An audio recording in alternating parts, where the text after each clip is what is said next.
mitosis and meiosis, and I will try to cover some surface level differences between these two terms, because I want that your understanding about these two terms that must be in better way. Okay, later on we can dive deeper into these two terms differently in my separate video, but before aiming into some higher explanation, we should have surface level knowledge, we should have basic knowledge about these two terms, because all the cell division is based on mitosis and meiosis. Both mitosis and meiosis, they are types of cell division.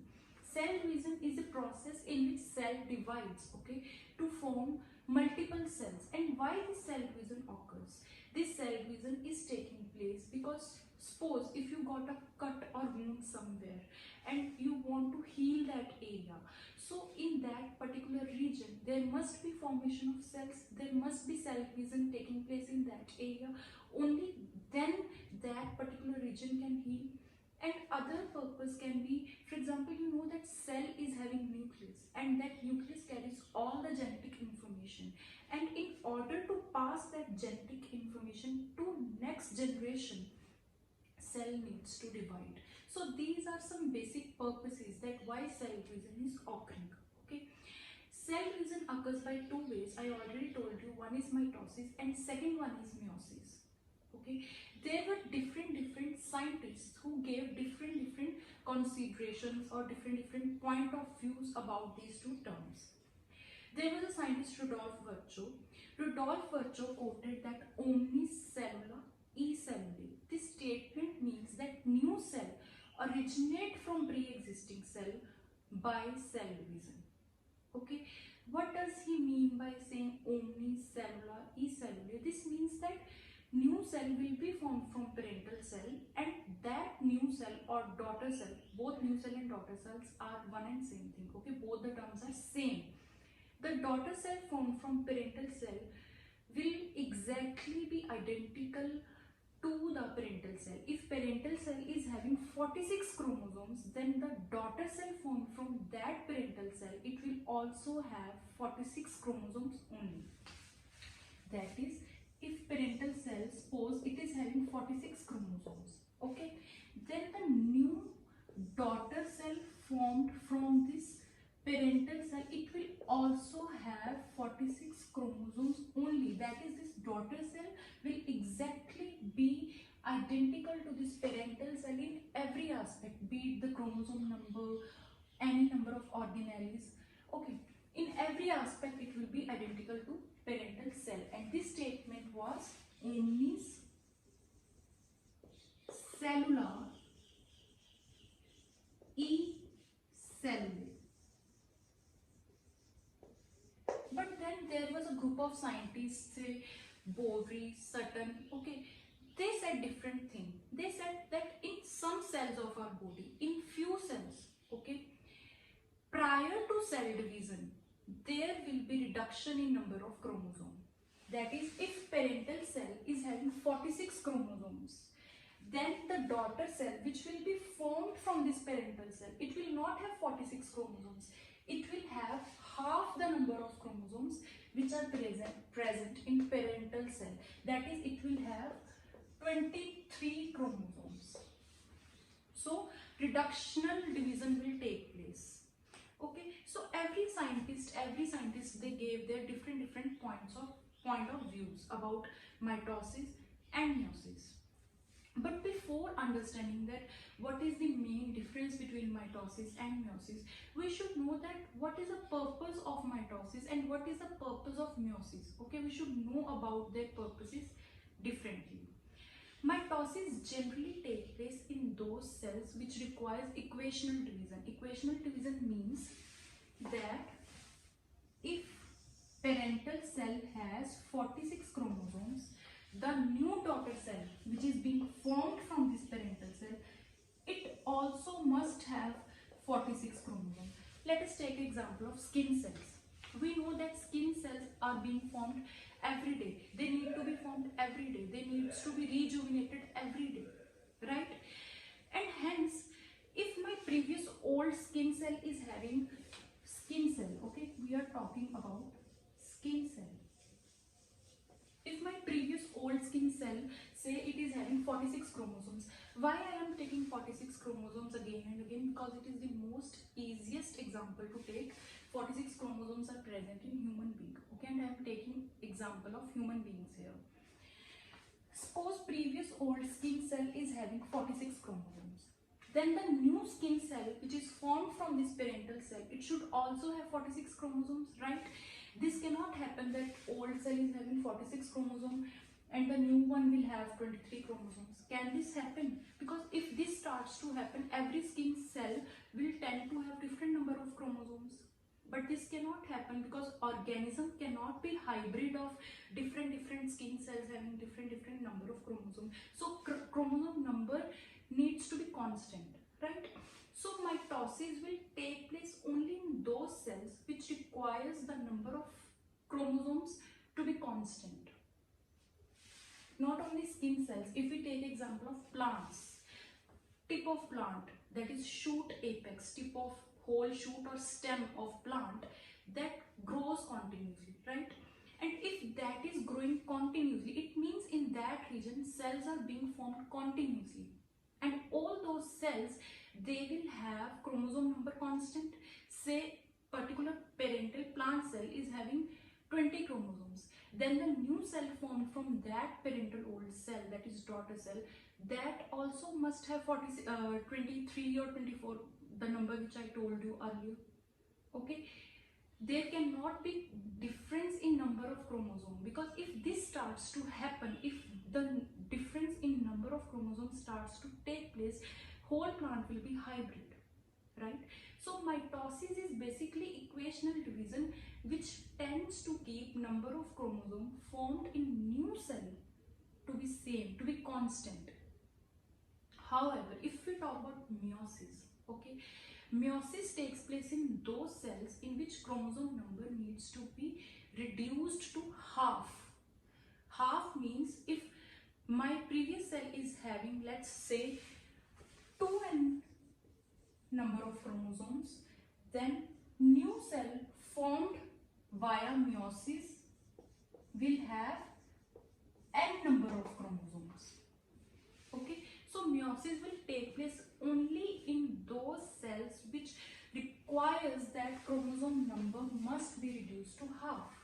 And which cells require this thing, that chromosome number should be reduced to half?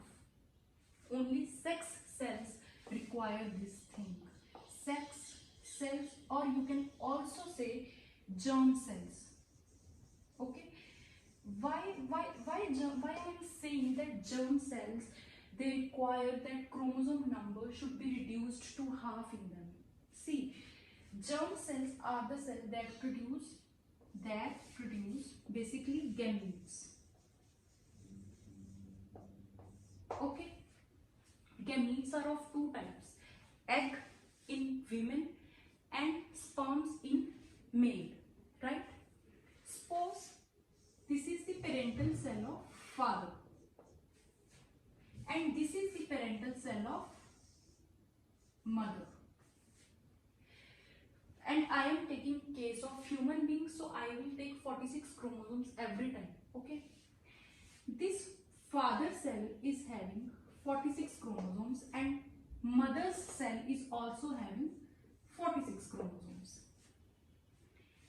Both these cells that I am talking about, which I am talking about, is germ cell of father and germ cell of mother, that is sex cells. Okay, both these cells after meiosis, both these cells after meiosis, both the cells, that is father cell and mother cell, they will give rise to gametes after meiosis.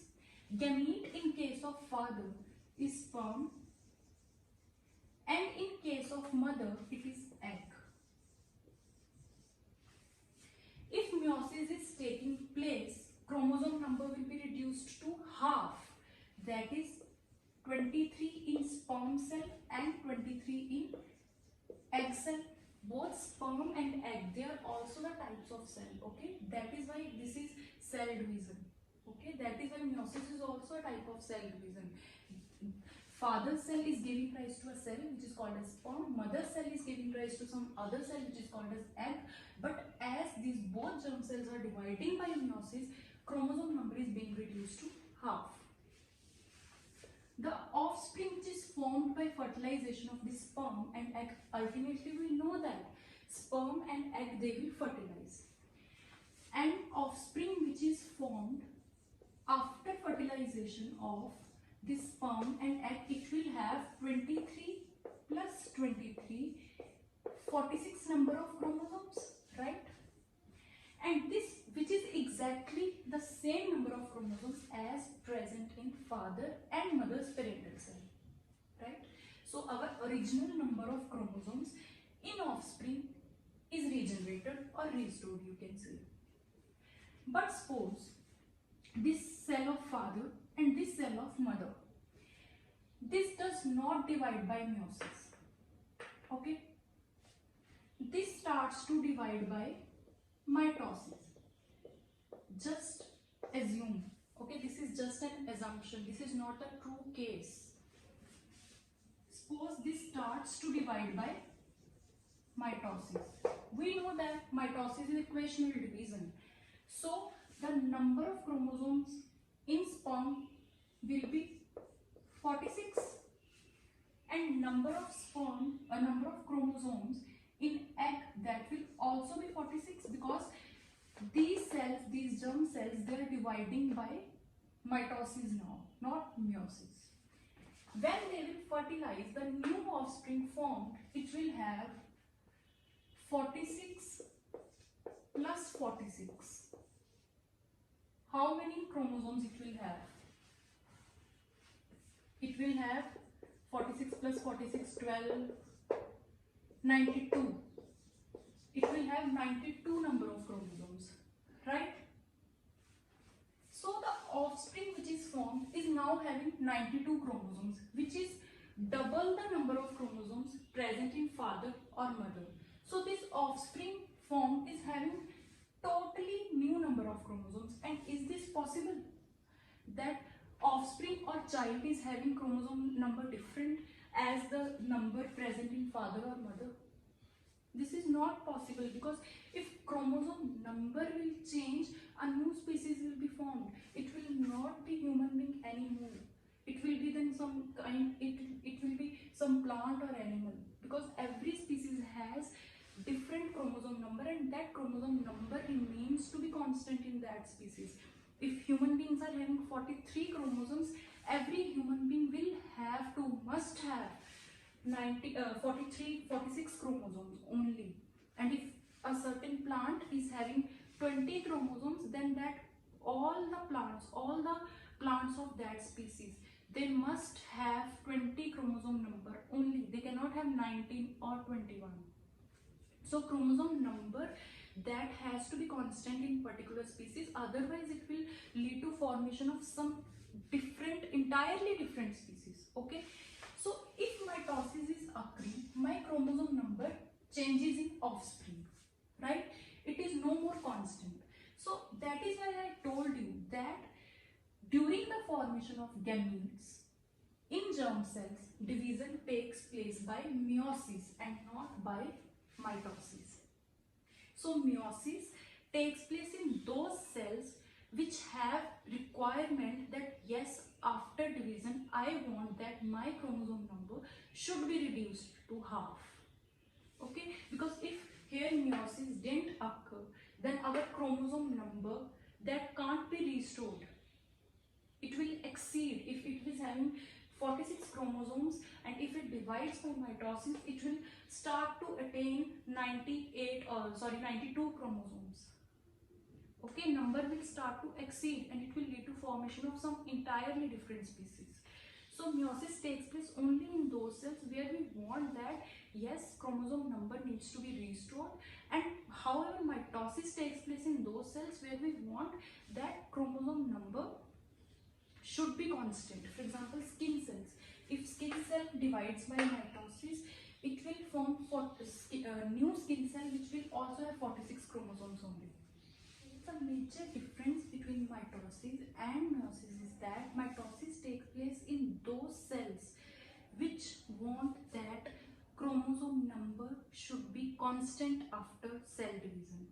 And meiosis takes place in those cells which want that chromosome number should be reduced to half after meiosis or cell division. Mitosis takes place generally in somatic cells, for example skin cells. In case of plant, shoot apex. Somatic cells are basically the body cells, okay, and body cells always require that number of chromosomes should remain constant after cell division. And the reason why it should remain constant I already told you, because if it does not remain constant, every cell will start to attain different chromosome number and it will lead to formation of some entirely different hybrid species in which every cell has different chromosome number. And if we talk about meiosis, it takes place in germ cells, because germ cells form gametes and gametes should have half the number of chromosomes as present in parents, so that after fertilization when they form offspring, that offspring will have exactly the same number of chromosomes which the parent was having, which the parental cell was having. Now let us list some major differences between mitosis and meiosis. Okay, I will write mitosis on this side and meiosis on this side. Okay, first you all know that mitosis takes place in those cells which require number of chromosomes to be constant even after cell division. So all the somatic cells are basically the body cells, because each body cell should have same number of chromosomes. However, meiosis takes place in germ cells. Germ cells are the cells which form gametes, okay, which form gametes. And gametes always have half the number of chromosomes as present in parental cell. Second difference you can say is that it is equational division. By now you should know very well that why it is equational division. Okay, I don't think so I need to repeat it again. And it is reductional division. Reductional division. Why reductional division? Because it is reducing the chromosome numbers to be half. It is sort of asexual reproduction. Asexual reproduction. This N is actually short form. I have habit of writing it because otherwise I have to write whole full reproduction. Okay, I just write it in short form. N means the remaining letters of reproduction, and it is sexual reproduction. Bisexual reproduction because gametes when fuse they give rise to offspring. Okay, so it is basically giving rise to new offspring via sexual reproduction, and it is a sort of asexual reproduction because even if we talk about binary fission, okay, binary fission which takes place in amoeba, that is also you can say somewhat similar to mitosis, and that is the case of asexual reproduction, because there is in case of mitosis there is no fusion of cells taking place, there is no fusion between cells, but here fusion of cells is occurring, that is between egg and sperm. Only after fusion they form offspring, no, that is why. Okay, here fusion occurs, here no fusion occurs. Next difference is that here no recombination occurs, no recombination of genes occurs. In case of meiosis, it occurs. Okay, why here no recombination of genes takes place, and why in case of meiosis recombination of genes is taking place? See, meiosis is taking place so that gametes can be formed, and gametes eventually give rise to a new offspring, right? And that new offspring which is being formed, obviously that should have some genetic makeup that is different from parents, right? Because otherwise offspring and parents, they would be totally similar. There will be no difference in parents and offspring or new baby. But we want some variation to take place between parents and offspring. Otherwise every organism on this earth, they all will have same faces, right? They all will start to have same faces if there is no recombination of genes taking place. So during formation of gametes, while meiosis is occurring, when we will study meiosis in detail, I will tell you that how that recombination of genes take place. But in meiosis, recombination of genes occur. Okay, see, chromosomes, they are made up of this.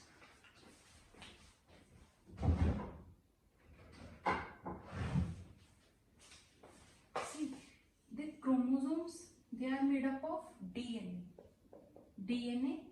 and histone proteins, right? And this DNA is further made up of genes. Okay, I already told in some of my videos that chromosome is made up of DNA and histone protein, and DNA is further made up of genes. Okay, so when there will be exchange of segments between, say I have two chromosomes, okay, when there will be exchange of segments, suppose these two segments, they are exchanging between themselves, then there will be exchange of genes too, because eventually chromosome is made up of genes only. Okay, so here in case of meiosis, recombination occurs because we want that new offspring which is produced, that should have some variation and that should be different from parental form. However, here no recombination of genes occur. Why? Because if previous skin cell have some characteristics, for example, if this previous skin cell is light, and just assume that recombination occurs, then what will happen? The new skin cell formed will be darker, and whole person, okay, that person will have mixture of light skin cells and darker skin cells. So in case of mitosis, no recombination takes place because we want that both the cells, parental cell and daughter cells, they should be identical copies of each other. And as it is taking place in somatic cells, there is no question of recombination taking place because every body cell needs to be same, needs to be identical. There can't be variation in each and every body cell of human being or animal or plants. Okay, so these are some main differences about mitosis and meiosis. I hope I made your concept about these two terms little bit more clearer, and if you liked my video, please like, share and subscribe to my channel. Thank you.